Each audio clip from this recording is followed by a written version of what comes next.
As the sun rose over the village of Kambe, elders gathered silently under the ancient Baobab tree. The sky was golden, filled with hope. It was Independence Day, an annual reminder of the day chains were broken and voices were freed. Children gathered in the village square, waving small flags. A large flag of the nation was slowly hoisted on a bamboo pole by the village chief. Silence filled the air, then cheers erupted. For many, this was more than fabric. It was a symbol of dignity, struggle, and pride. Young men and women marched through the dusty road, wearing traditional clothes stitched in national colors. They beat drums, danced barefoot, and sang freedom songs taught by their ancestors. Every beat echoed the struggles of the past, while every step marked a stride into long wooden tables were set outside, covered with clay pots, grilled meats, maize dishes, and ripe fruits. Women served food with pride, while children laughed and elders shared stories. The aroma filled the air, a celebration not just of freedom, but of unity and abundance. As dusk settled, a respected elder sat by the fire, surrounded by children and adults alike. His voice rose and fell as he told the story of how the village fought for its independence. Every face listened in silence, the flames flickering like memories dancing in time. As dusk settled, a respected elder sat by the fire, surrounded by children and adults alike. His voice rose and fell as he told the story of how the village fought for its independence. Every face listened in silence, the flames flickering like memories dancing in time. A group of young students stood on a small wooden stage.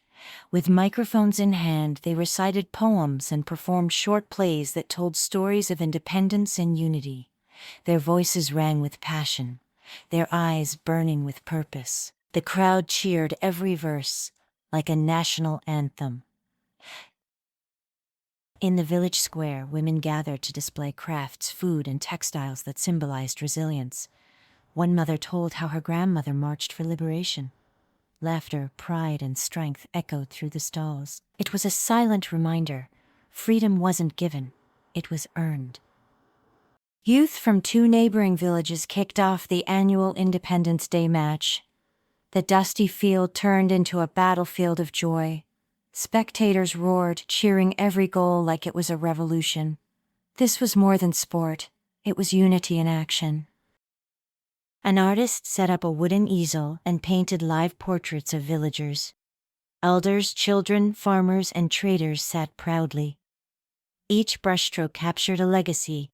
The portraits would later hang in the community center, a gallery of everyday heroes.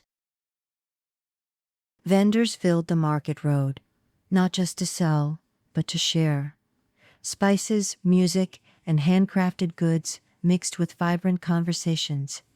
The market wasn't just trading, it was storytelling, a place reborn through freedom's breath. Old freedom fighters, some walking with sticks, others in wheelchairs, marched through the path lined with children. Their tattered uniforms and medals glistened in the sun. As they passed, everyone stood in silence, a tribute to those who dared to fight. As night fell, villagers lit candles and placed them around a central memorial stone. Names of the fallen were read aloud. The silence was heavy, the air thick with emotion. In that glow, loss turned into legacy. A local band played soulful music as the moon rose. Drums, flutes, and voices blended into a song of remembrance and celebration. Couples danced slowly, children clapped, and for a moment the whole village moved in one rhythm. At midnight, a young girl stepped forward and rang the ceremonial bell. It echoed through the quiet night. A new year of freedom had begun. Faces looked upward, hearts full.